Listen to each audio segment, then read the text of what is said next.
예, 오늘은 성령께 속한 예배라는 제목으로 요한복음 4장 23에서 24절까지 말씀을 전하도록 하겠습니다.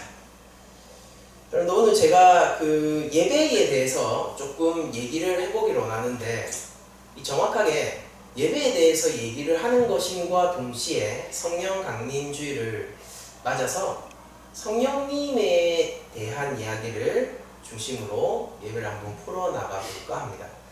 예수님이 우리들이 잘 알고 있는 말씀을 오늘 해주시는데, 영과 진리로 예배하게 될 때를 얘기해 주셨고, 지금 우리 교회 시대가 바로 영과 진리로 예배를 하고 있는 때죠.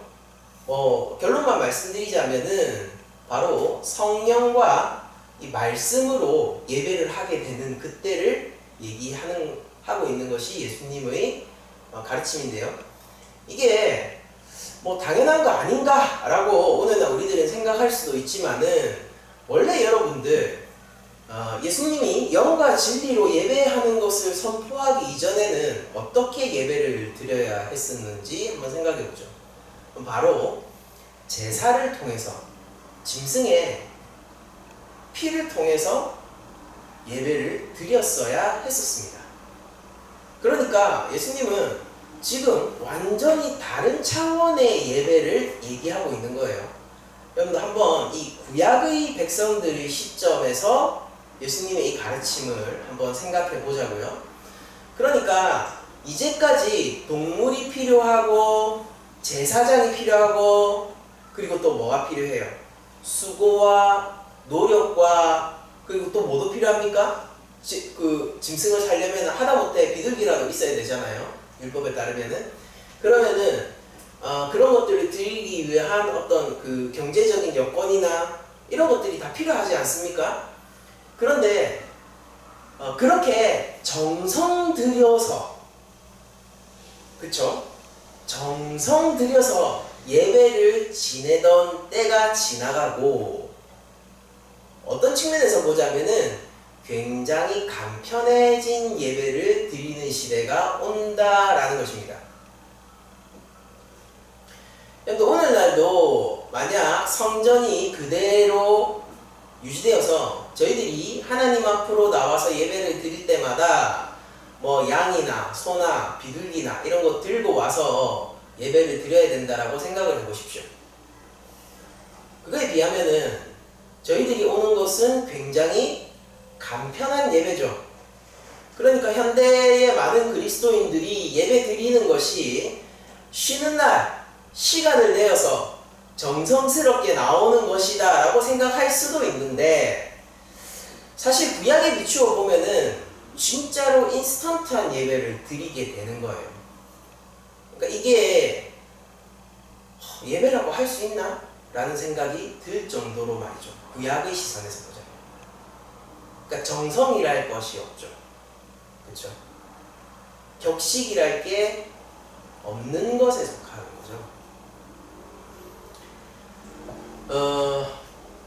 그런데 예수님은 그런 구약의 시선에서 볼 때 다소 인스턴트한 예배를 참 예배로 선포하고 계십니다. 그럼 이 예배의 성질이 뭘까?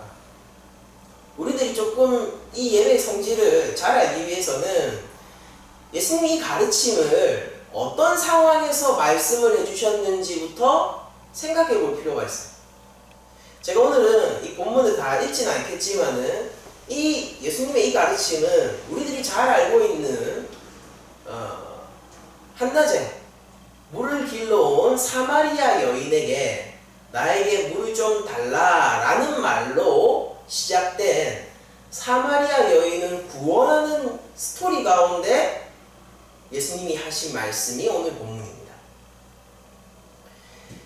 그러니까 이게 요한복음 4장을 쭉 보게 되면은, 먼저 이 예수님이 세례 요한보다 많은 사람들에게 세례를 주시고 있는 것을 바리새인들이 눈치채게 되고, 그리고 그 이후에 그 바리새인들을 떠나서, 유대를 떠나서 갈릴리로 가시는 중에 그 중간 지점에 사마리아가 있는데, 사마리아의 수가라는 동네에 들어가서 한 여인을 만나는 것으로 이 이야기가 시작돼요. 그러니까 최초에 뭐죠? 세례의 이야기가 나옵니다. 그리고 이 야곱의 우물이라고 불리는 곳에서 수가성의 여인을 만났는데 그 여인에게 예수님이 물을 달라라고 얘기하니까 그 여인이 놀라게 되죠. 왜냐면은 유대 사람은 사마리아 사람을 이방인으로 여기고 혼혈로 여겨서요. 정확하게는 혼혈이자 이방으로 여겨서 그 여인에게 말을 붙이지 않거든요. 근데 유대 남자가 사마리아 여인이 자기에게 말을 건네니까 놀랬어요. 그러면서 무슨 얘기가 나오냐면은 물에 대한 얘기가 나옵니다. 마시는 물요. 여러분들 생각해보세요. 세례는 무엇으로 주죠? 물 세례를 하는 거예요. 특히 4장에 나오는 이 세례는 예수님이 친히 주시는 세례가 아니라요, 제자들이 주는 세례라는 것을 밝히고 있습니다. 본문이 2절에 보면은 이건 예수님이 친히 주신 것이 아니라 제자들이 주었던 것이다 라고 얘기하면서 이 물세례를 줬다는 것이 계속해서 등장하게 되죠. 그러면서 예수님이 이 수가성 여인에게 물을 구하는데 이 여인이 그 장면에서 놀라게 되어 예수님이 물을 달라고 했던 이유는 예수님이 목마르기도 하지만은 이 여인의 관심과 시선을 끌기 위함이고, 물을 달라고 하는 것은 이 수가성 여인을 부르시는 장면입니다. 그쵸? 부르셨어요. 부르셔서 물을 달라 한 이유가 뭐냐면은 그 여인에게 영원히 마르지 않는 생명수를 주려고 물을 달라고 했단 말이에요. 그러니까 여러분들 이 관계를 한번 이 역학적인 관계를 잘 이해하셔야 돼요. 무슨 얘기냐면은 하나님은 우리에게 무언가를 요구하실 때에 그것이 필요해서 요구하시는 것이 아니라 그걸 통하여서 진짜를 주려고 그걸 요구하시는 거예요. 그러니까 오늘 예배를 이해할 때 이 구도를 잘 이해하셔야 돼요. 우리에게 만약 우리 삶을 요구하신다면 하나님이 우리의 시간과 우리의 재력과 우리의 노력이, 우리의 의지가, 우리의 지성이, 이런 것들이 필요해서 우리에게 우리 삶을 요구하시는 것이 아니라 이것을 요구함으로 말미암아 진짜 생명을 주시려고 요구를 하시는 거란 말이죠. 제가 목사입니다. 제가 설교자예요. 설교자로서 제가 앞으로 은퇴할 때까지 별다른 사고가 없는 이상 그렇게 살아가겠죠. 특별한 일이 있으면은 뭐 어쩔 수 없지만은, 그러나 어쨌든 간에 제가 은퇴하기 전까지는 제가 설교자로서 살아가겠죠. 이것은 상당한 시간과 노력과 삶의 많은 부분을 하나님께 드려야 하는 결단이 필요한 직업이에요. 여러분들, 그러면은 제가 설교자를 하고 있기 때문에 하나님이 저를 필요로 하신다 라고 얘기를 할 수 있을까요? 반은 맞는데 반은 틀려요. 하나님이 저를 설교자로 부르시고 저에게 계속 사명을 주시고 있기 때문에 내가 하나님에게 도움이 된다 라고 말할 수 있을까요? 반은 맞고 반은 틀려요. 잘 생각해 보세요. 하나님이 우리 낮은 자리 교회를 부르시는 것은요, 우리 낮은 자리 교회를 찾으시려고 하는 것이지 낮은 자리 교회의 돈이나 시간이나 노력을 찾으시려고 하시는 게 아닙니다. 잘 생각하셔야 돼요. 하나님이 여러분들을 지금 이 자리에 부르시고 하나님의 자녀로 불러 세우셨잖아요.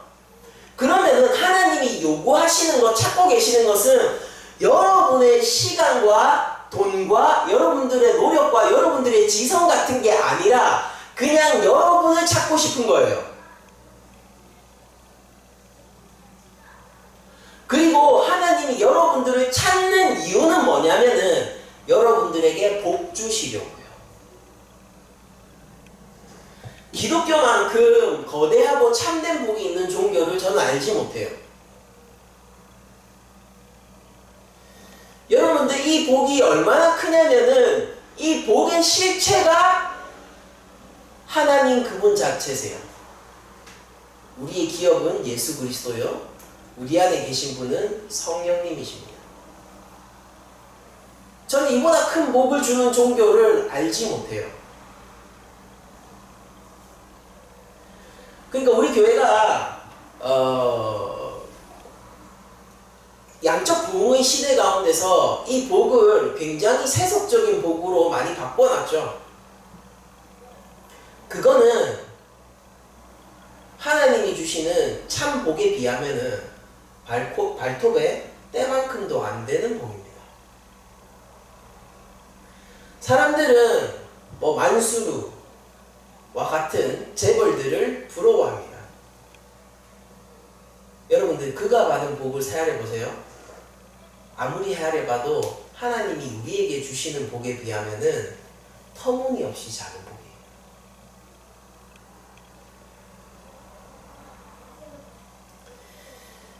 하나님이 우리를 찾으시고 우리에게 뭔가를 요구하시고 우리에게 뭔가 일을 맡기시는 이유는요, 마치 수가성 여인에게 나에게 물을 달라라고 청하시는 것과 동일한 원리에서 우리의 삶을 요구하시는 거란 말이에요. 왜? 이 여인에게 물을 받음으로 말미암아. 이 물은 그냥 예수님 목 한번 축이고 마는 물이에요. 그런데 이 물을 받음으로 말미암아 영원히 마르지 않는 생명수를 주시기 위해서 그 물을 달라는 거예요. 여기 계신 분들은 하나님 앞에서 무언가 요구를 받고 있지 않습니까? 요구 왜 받죠? 하나님이 참복 주시려고. 그러니까 하나님이 우리에게 명령하시고 우리에게 소명을 주시고 우리에게 요구하시는 일이 있다는 것은 참으로 기쁜 일 아니겠어요? 그렇게 예수님은 이 생수의 문제를 가지고 자신이 참으로 영원한 생명수인 메시아 예수님이라는 것을 알려주십니다. 그래서 이 여인은요, 이 예수님을 믿는 믿음으로 말미암아 영원히 마르지 않는 생명수를 얻게 되는 거예요. 그런데 만약 지금 조금 다소 더우시거나 하면은 선풍기를 트시거나 이렇게 하시면 됩니다.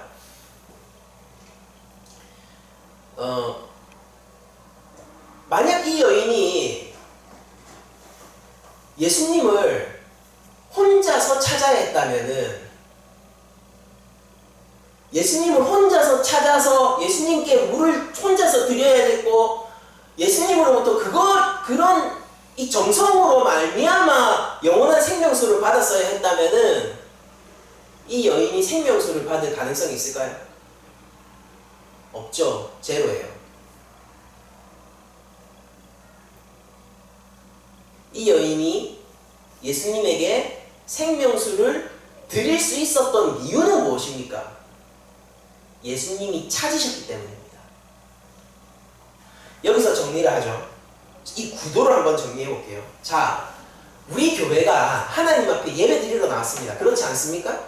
하나님 앞에 예배 드리러 나왔어요. 여러분들 여기에 우리의 시간을 드리고, 저는 오늘 오토바이 타고 왔어요.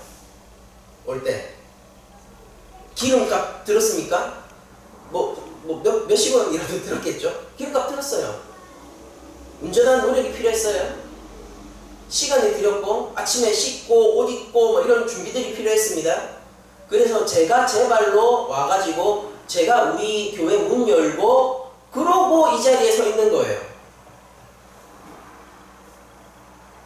그리고 저는 이것을 무엇이라고 부르냐면은 하나님이 저를 찾아오셨다라고 불러요.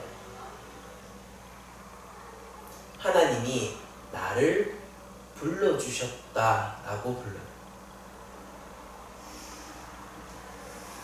여러분들 많은 시간을 투자해서 저보다 여러분들 계신 분들 어디 사시는지 제가 다 아니까 또 멀리서도 오시고 지하철 타고도 오시고 걸어서도 오시고 또 버스를 몇 번이나 환승해서도 오시고 그렇게 다들 오셨잖아요. 이렇게 수고를 해서 오신 여러분들 하나님이 불러주신 거예요. 하나님이 여러분들을 찾아오셨어요. 이 이 모든 상황을 이렇게 정리할게요. 하나님이 우리를 찾아오신 거예요. 그리고 우리를 부르시고 우리를 예배케 하시는 이유는 뭐죠? 우리의 노력과 수고를 요구하시는 이유는 뭐죠? 수가성 여인에게 왜 생수를 달라라고 요구를 했나요? 진짜 받고 싶어서예요? 줄 게 있어서요. 받는 것도 기쁘지만은 주는 것은 더욱 즐거운 일이라서요.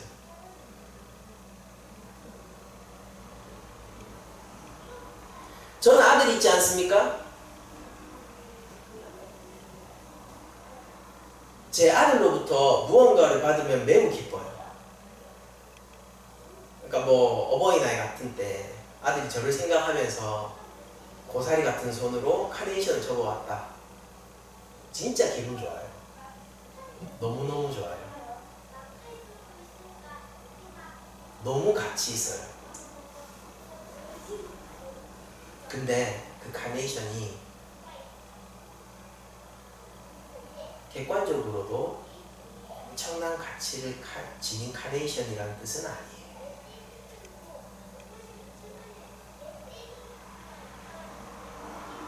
모르는 사람이 보면은 이게 뭐야? 라고 하고 쓰레기가 왜 여기 있어? 라고 할지도 몰라요.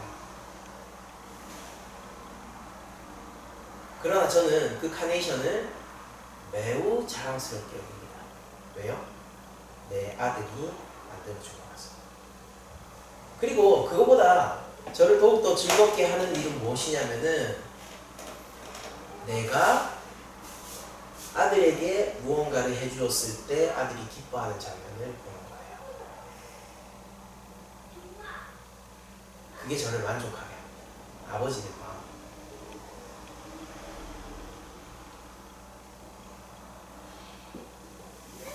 이게 예배의 기본 구도입니다. 그래서 여기서 이 여인의 죄를 예수님이 드러내시는 장면이 나오죠. 남성과 관련된 문제였고 일종의 성적인 문제를 드러내세요.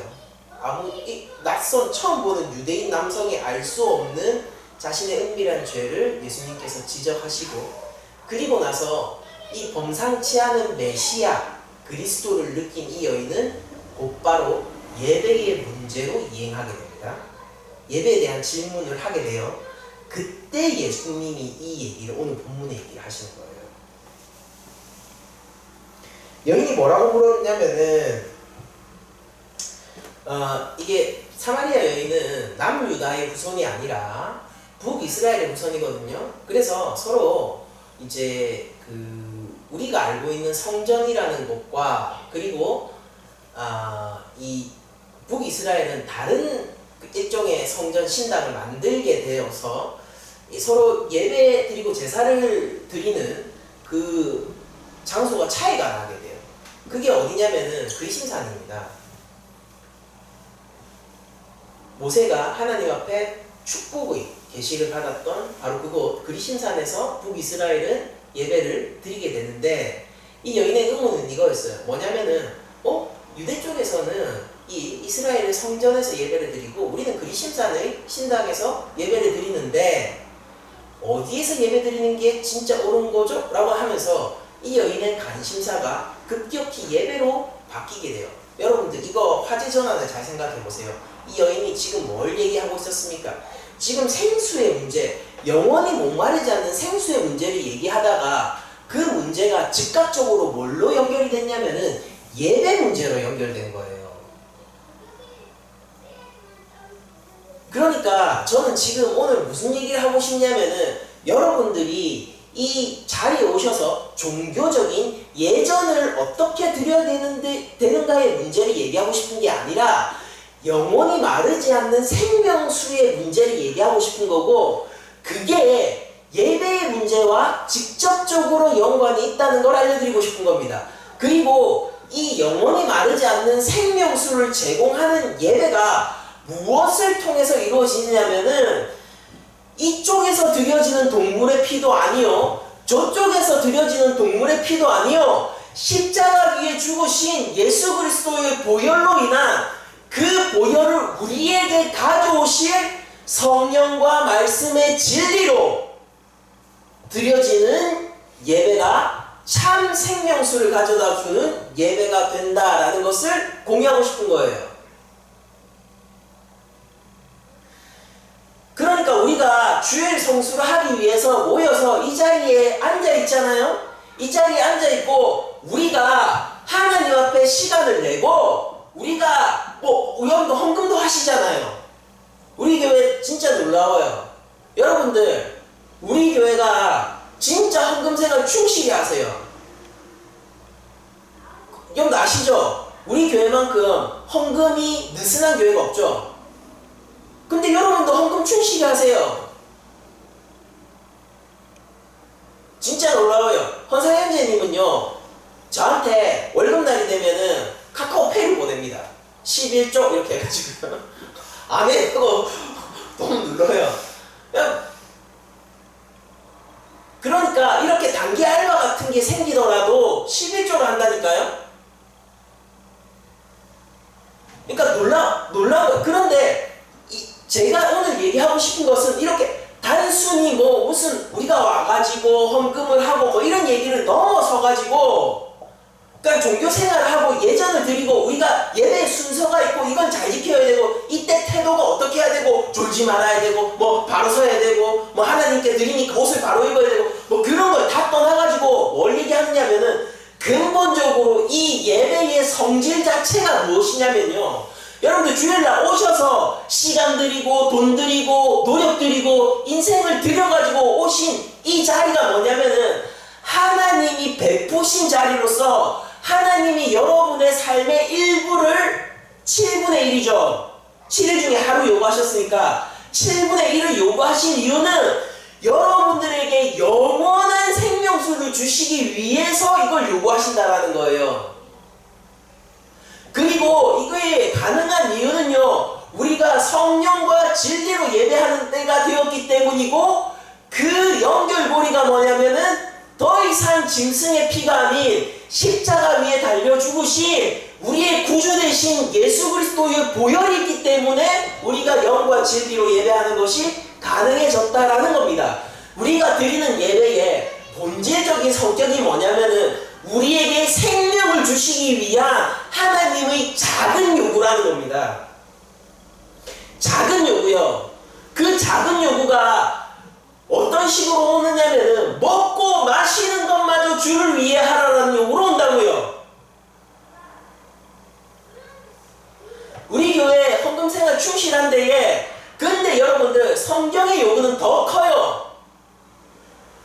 전부 다 하나님의 영광을 위해서 하세요. 그러니까 빈털터리로 살라는 게 아니에요. 부자 되셔도 상관없고 가난해도 상관없어요. 그걸 얘기하는 게 아니라 여러분들의 모든 것이 하나님의 소유라는 것을 하나님으로부터 온 내가 청직이라는 것을 알라는 것이고, 더 나아가서 내가 하나님의 백성이고 내가 주에게 소유된 것이라는 것을 알라는 것입니다. 교회에서 어떤 장로님이 돈 많이 헌금하고 사업에서 교회에 재정적인 영향력을 많이 끼친다는 이유로,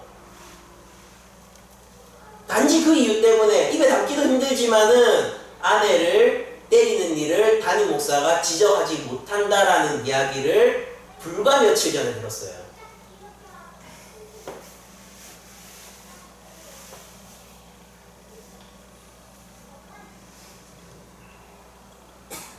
담임 목사가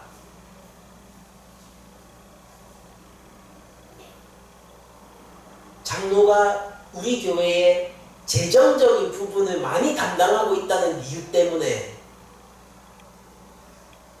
아내를 때리는 사실을 눈 감고 넘기는 것을 불과 며칠 전에 들었다고요.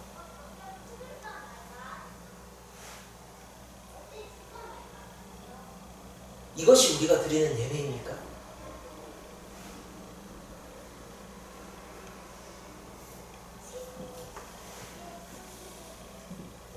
하나님이 요구하시는 것은 많은 돈이 아니라 우리 낮은 자리 교회. 하나님이 요구하시는 것은 여러분의 특정 시간이 아니라 여러분이라. 하나님이 나를 요구하시는 것은 나예요. 전부. 내가 자서 의식이 없는 시간도 하나님은 요구하세요. 이게 신약의 윤리예요. 다시 한번 말씀드립니다. 여러분들, 먹고 마시는 것도 주를 위해서 하세요. 헌금 생활에 충실한 것으로 만족지 마시고 나의 이 가진 것 가운데 청지기가 되셔야 돼요. 그걸 위해서 여러분들이 헌금 안 하셔야 되면 헌금하지 마세요.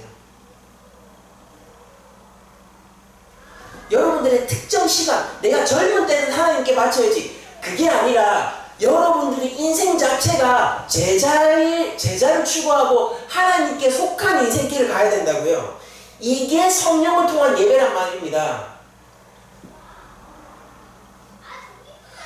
주일날 오면은 주일은 거룩한 날이니까 주일 안에서는 내가 경건하게 생활해야지 라고 만족지 마세요.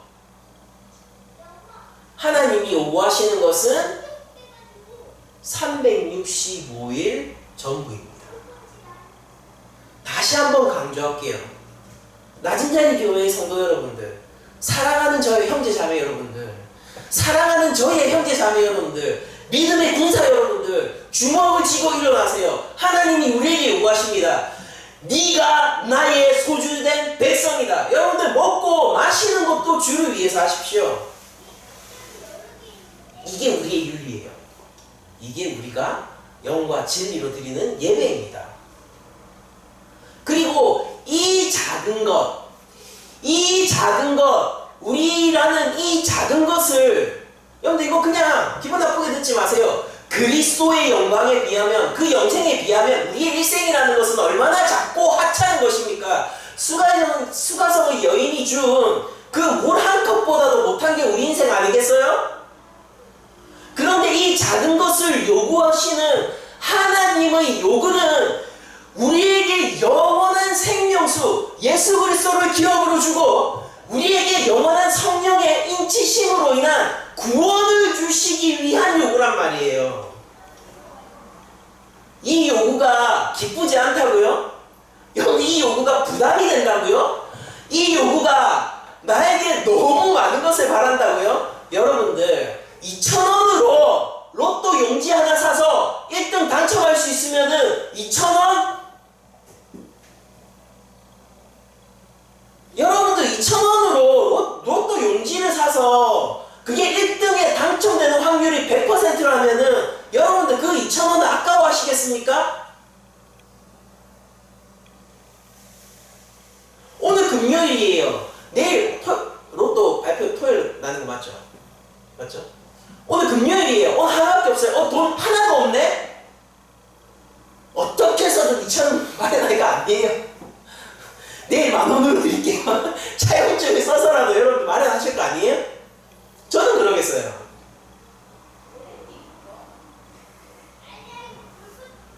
고작해야 이 적은 가치 없는 이 죄인의 삶을 요구하는 것으로 영생을 주시려는 하나님의 예배적인 이 구조가 우리를 왜 힘들게 합니까? 이게 예배의 기본적인 구조예요.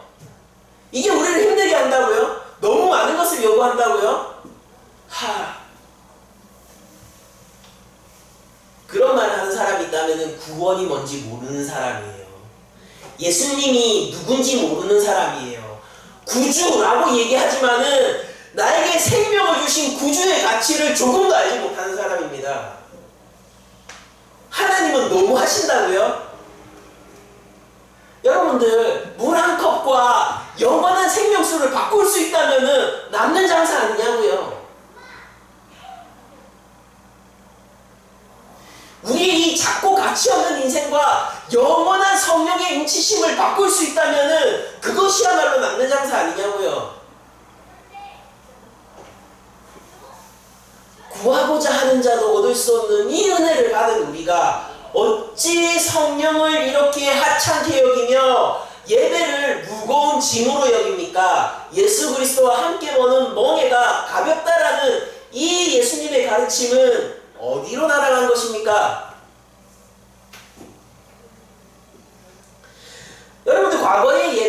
제사의 예배죠. 예수님의 십자가 사역으로서 온전한 대제사장이자 스스로 어린 양이 되신 예수님의 사역 이전에는 수많은 노력과 제사가 필요했고 시간과 장소와 여러분들 우리 장소가 있어서 감사하지만 이거 집권에 몇 평입니까? 여러분들 성막 몇 평이게요? 성막에 들어가는 돈 얼마게요? 거기 순금 어느 정도 들어가는지 아세요?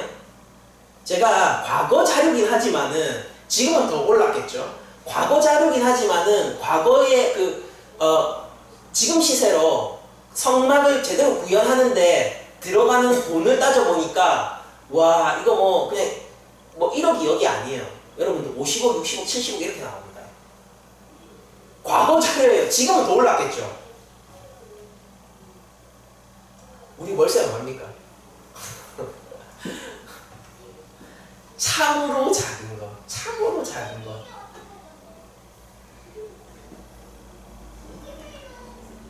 이게 가능한 이유는 바로 예수님의 보혈 때문이라는 사실을 잊지 말아야 합니다. 우리가.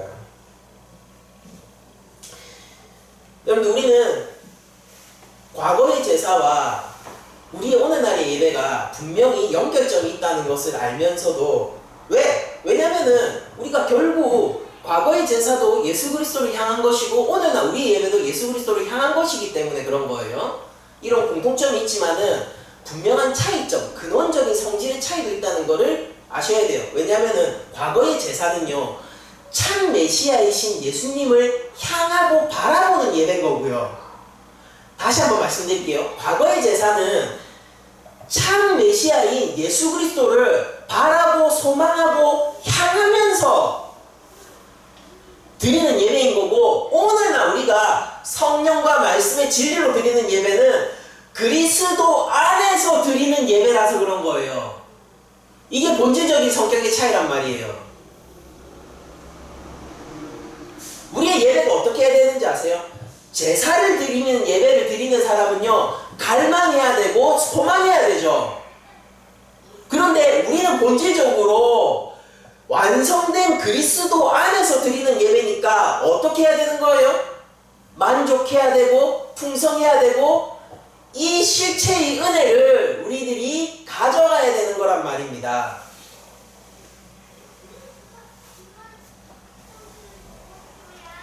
예배를 누리지 못하는 그리스도인들 엄청 많죠. 여러분도 아십니까? 예배를 그러니까 제사에 뭐 그렇게 하면 안 된다는 소리가 아니라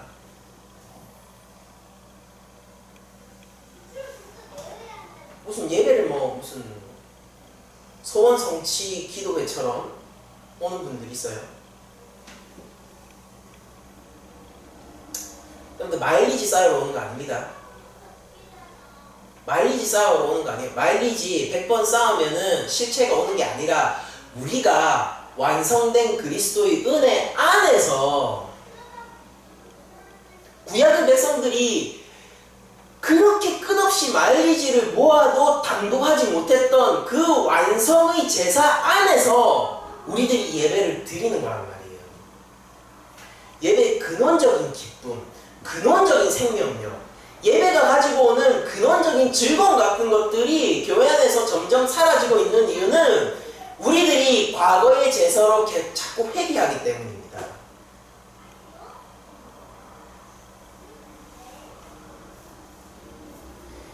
저는 여러분들이 예배를 통하여서 근원적인 만족을 느낄 수 있기를 원합니다. 그리고 그 근원적인 만족을 느끼려면 그리스도 안에서 예배를 드려야 되는데 그 비결이 뭐냐면은 성령과 말씀의 진리로 예배를 드리는 거예요.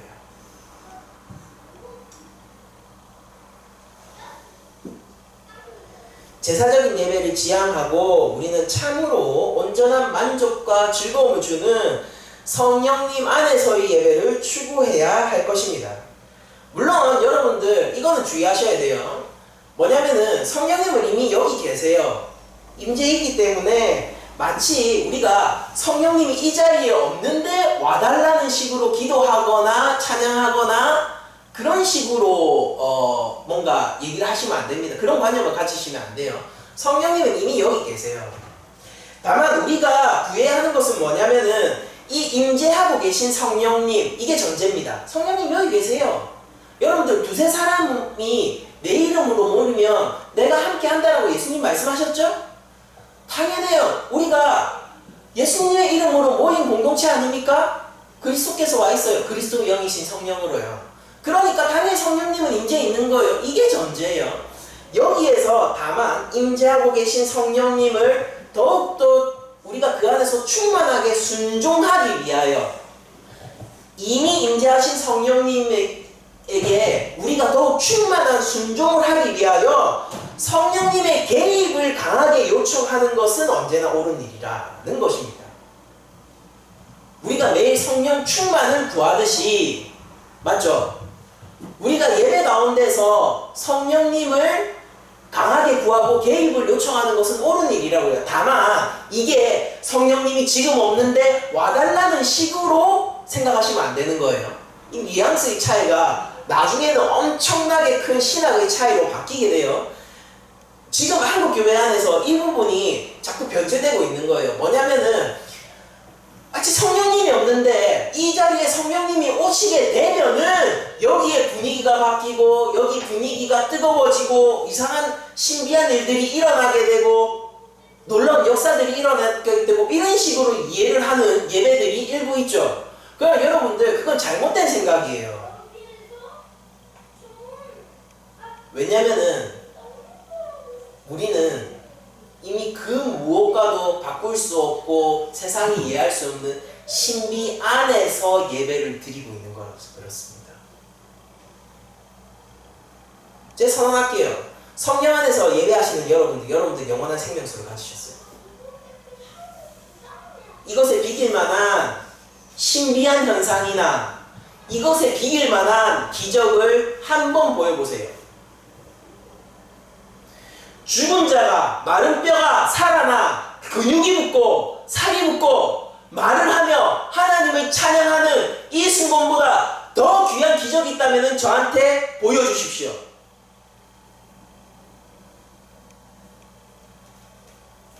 우리는 성령 안에서 성령을 구하는 것입니다. 성령이 없는 곳에서 성령을 구하는 것은 과거 제사의 방식이에요. 우리는 영과 진리로 예배를 드리는 세대이기 때문에 우리는 성령 안에서 성령을 구하는 것입니다. 그러면 여기서 이제 실천적인 문제로 한번 넘어가 보겠습니다. 여러분들 예배는 드리는 거예요? 경험하는 거예요? 한국 교회에 두 가지 이런 생각이 있습니다. 예배를 잘 드려야 돼. 아니야, 예배는 경험하는 거야. 뭘까요? 여러분들 예배 나올 때에 우리가 하나님 앞에 예배를 나온다는 인식이 없이 우리가 좋은 예배, 온전한 예배를 드린다는 인식 없이 우리가 하나님께 예배를 보여드리고 올려드리고 우리가 교회로서 하나님 앞으로 나아간다는 인식 없이 이 예배를 드릴 수 있을까요? 불가능하죠.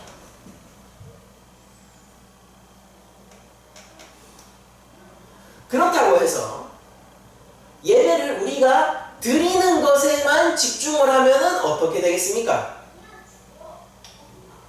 그 극단이 뭔지 아세요? 가톨릭 예배.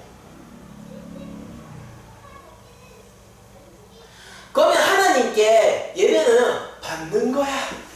하나님을 경험하는 거야. 하나님의 임재를 경험하는 거야. 라고 하면서 여기에서 예배에 와가지고 감정적인 경험, 하나님 안에서의 어떤 감동, 은혜의 즉각적인 반응 이런 것들만을 추구하게 된다면은 그러면 그거는 올바른 예배가 될 수 있을까요? 그게 극단적으로 가면은 신비주의 예배가 되는 거예요. 오늘날 많은 열린 예배라는 이름으로 경험을 추구하는 예배들이 그러하듯이 말이에요. 진짜 예배는 뭘까요? 성령님을 생각하셔야 돼요. 성령님은 예배 가운데서 무슨 역할을 하십니까? 가교의 역할을 하십니까? 성령님은 보혜사세요. 보혜사가 뭐냐면은 대변인, 소통인이란 말이에요. 변호사예요, 변호사.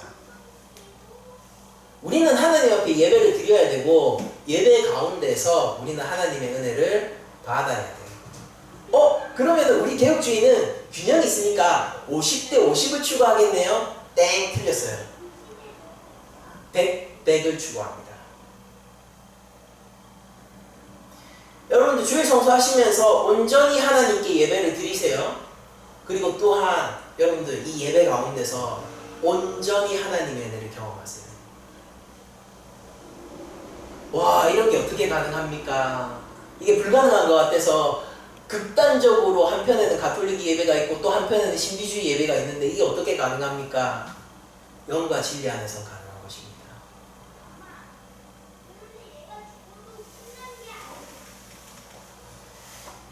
예배를 여러분들은 소통의 문제로 생각하시고 예배를 드린다는 것과 예배 가운데 하나님의 임재를 경험한다는 두 가지 사실을 모두 놓치지 않고 둘 다 온전히 추구하셔야 됩니다. 그것이 영과 진리로 드리는 예배입니다. 그러니까 예배의 기본 구조를 다시 한번 떠올리게 해드릴게요. 예배의 기본 구조를 보면 어떤 거예요? 우리가 생수 한 그릇 드리면은 영원한 생명수를 예수님이 주시는 보좌잖아요. 상호소통이요.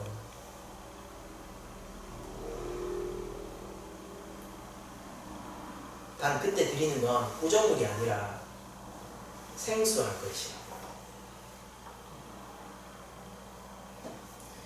그러면은 우리가 또 실천적인 문제 두 번째, 첫 번째가 예배는 드리는 건가 경험하는 건가 이거 문제였죠. 실천적인 문제 두 번째, 그게 뭐냐면은 영과 진리로 하는 예배의 도착 지점이 뭐냐라는 겁니다. 그러니까 이 예배를 해가지고 우리들이 결국 목표하는 게 뭔데요? 예배의 목표점이 뭐죠? 예수님이에요.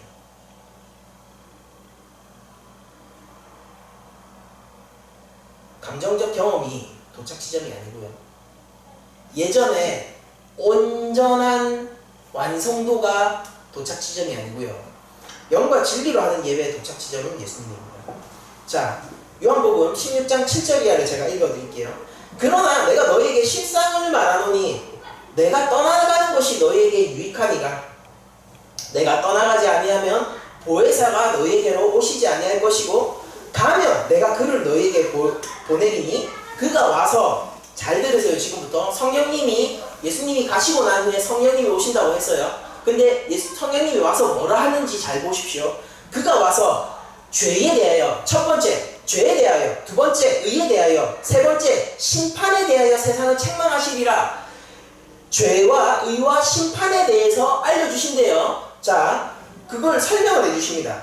죄에 대하여라 함은 죄가 뭡니까? 그들이 나를 믿지 아니하며.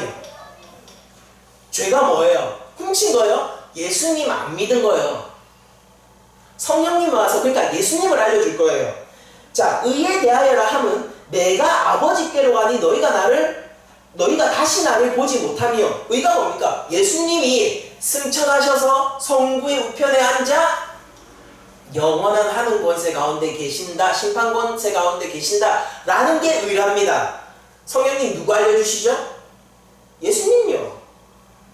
그러면은 심판에 대하여라 함은 이 세상 임금이 심판을 받았습니다. 그러면서 이 심판은 뭐라고 하는 거예요? 지금 임금들이 권세 있는 자들, 돈 많은 자들, 우리가 부러워하는 사람들 있잖아요. 인스타그램에서 삐까뻔쩍한 사람들, 그 사람들은 뭐 하는 거예요? 이미 심판을 받았대요. 밀려났대요. 누가 진짜 왕이기 때문입니까? 예수님이 진짜 왕이기 때문이랍니다.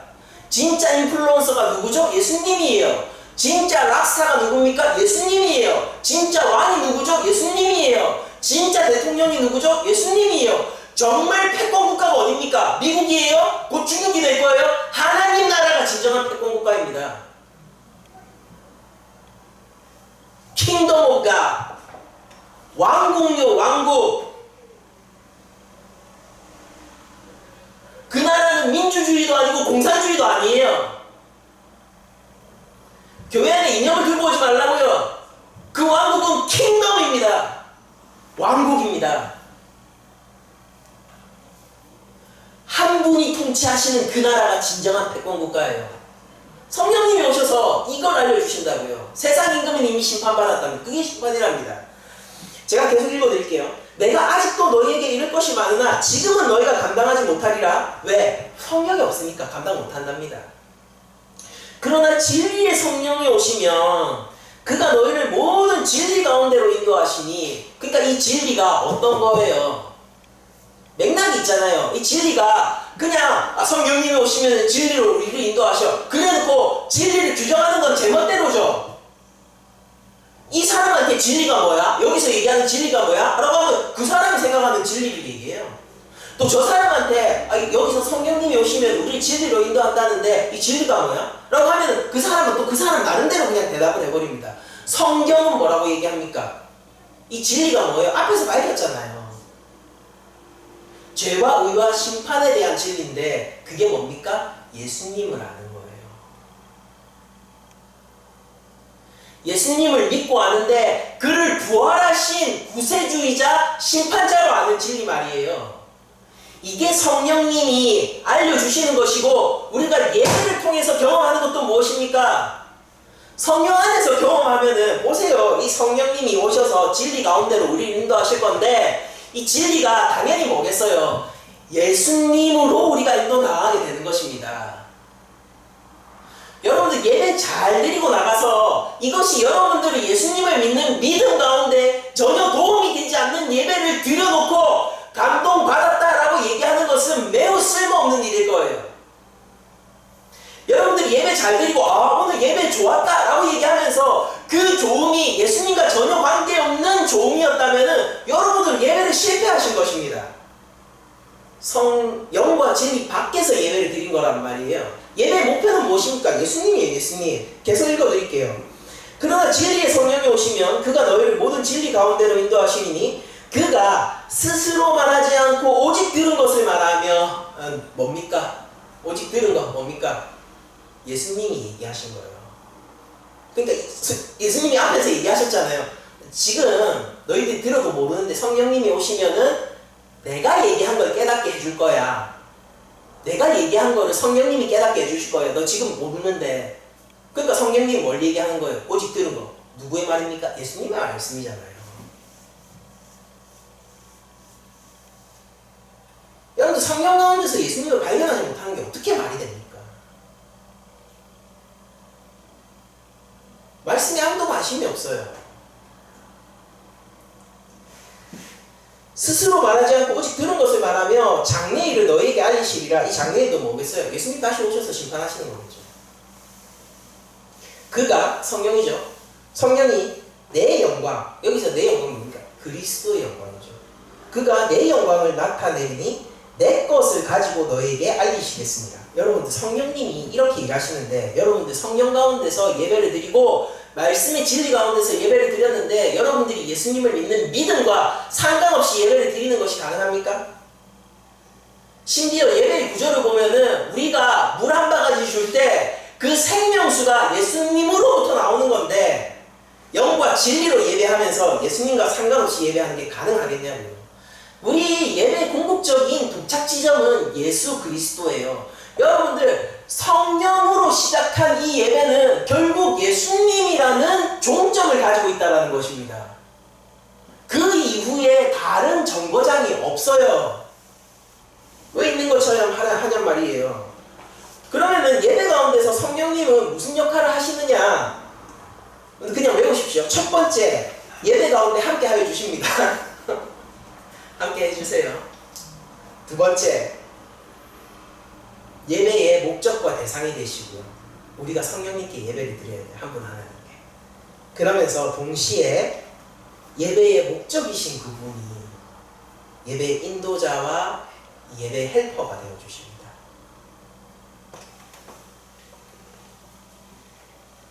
예배 가운데 함께 하신 성령님은, 그러니까 찾아야지 오시는 게 아니에요. 예배 가운데 함께 하시는 게 성령의 역할입니다. 함께 하신 성령님은 우리가 예배를 드려야 되는 대상이면서 동시에 우리 예배를 돕는 분이세요. 우리의 예배는 성령을 통하여 그리스도와 성부께 닿습니다. 그리스도와 성부의 은혜는 성령을 통하여 우리에게 오는 거예요. 전학이에요. 참으로 우리의 보혜사, 대변인이십니다.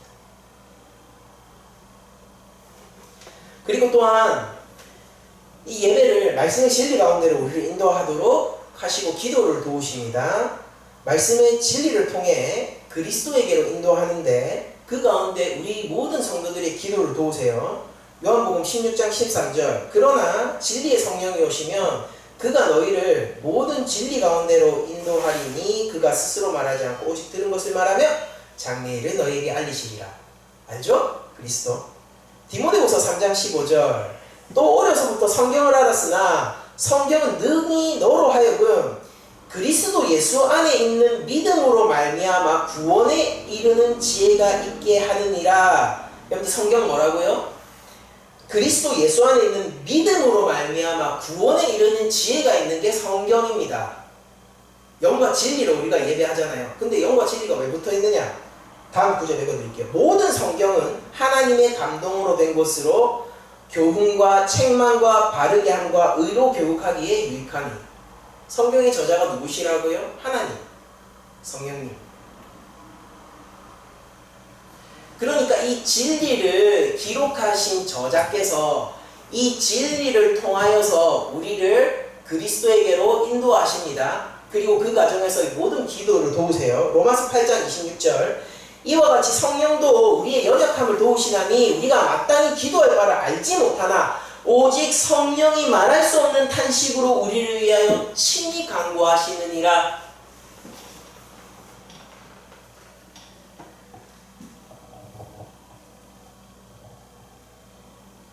우리와 함께 하시는 성령님은 우리의 예배의 대상이 되시면서 우리 예배의 인도자이시고 우리 예배의 헬퍼세요. 이 성령님은 말씀을 통하여 우리를 그리스도에게로 인도하는데 이 말씀의 저자가 성령님이십니다. 그리고 우리가 이 그리스도에게로 가는 모든 기도를 도우세요. 이게 영과 진리로 예배할 때 성령님의 역할이에요. 정리합시다. 예배의 구도는 무엇입니까? 드리는 거예요, 받는 거예요? 물 한 잔 주고. 더 먼저 이것부터 시작하죠. 불러주시고 찾아주셨는데, 여기서부터요. 우리를 불러주시고 찾아주셨는데, 우리가 물 한 컵 드렸더니 영원한 생명수를 주는 게 예배의 구도예요.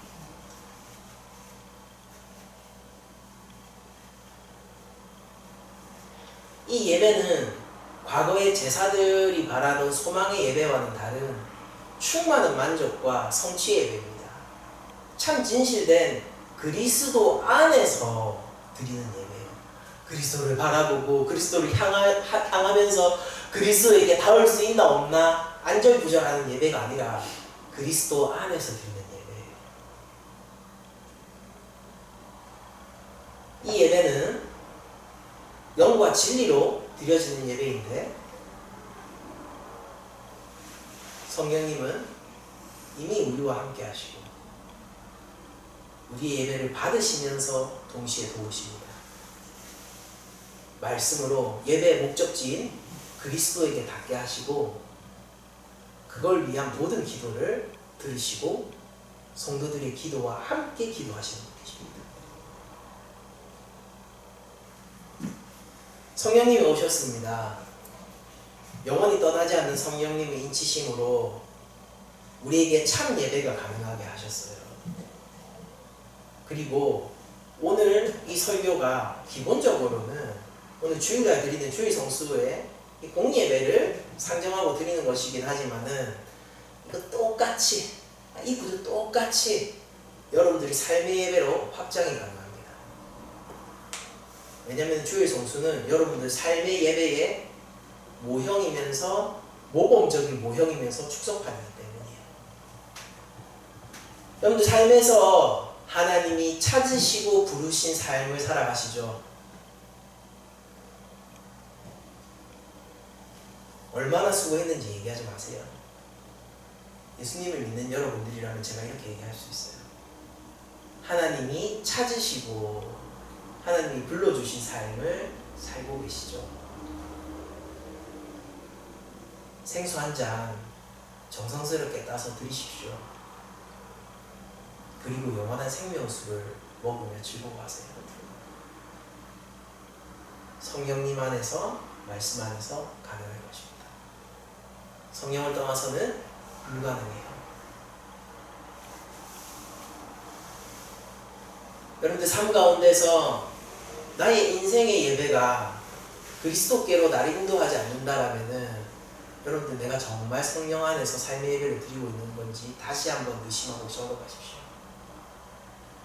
왜냐하면은 성령님이 우리를 도우시는 기도와 성령님이 말씀을 통하여, 성령님이 저자세요. 성령님이 말씀을 통하여 우리를 인도하시는 목적지는 그리스도이기 때문입니다.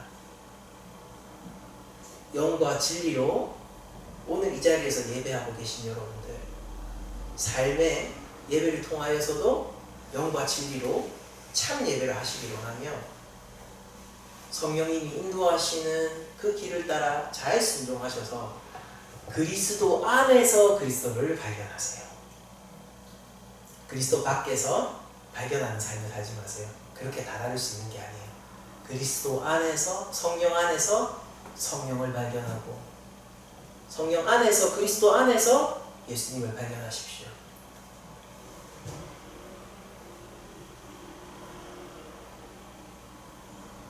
그리고 기억하세요. 내가 정성스럽게 드린 이 물 한 잔은 사실은 아무것도 아니라는 것을.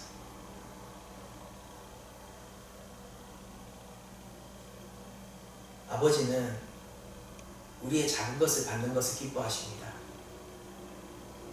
우리가 자녀이기 때문이에요. 그래서 아버지는 우리에게 주는 것을 더 기뻐해요. 모든 아버지가 자녀에게 그러하단 말이에요.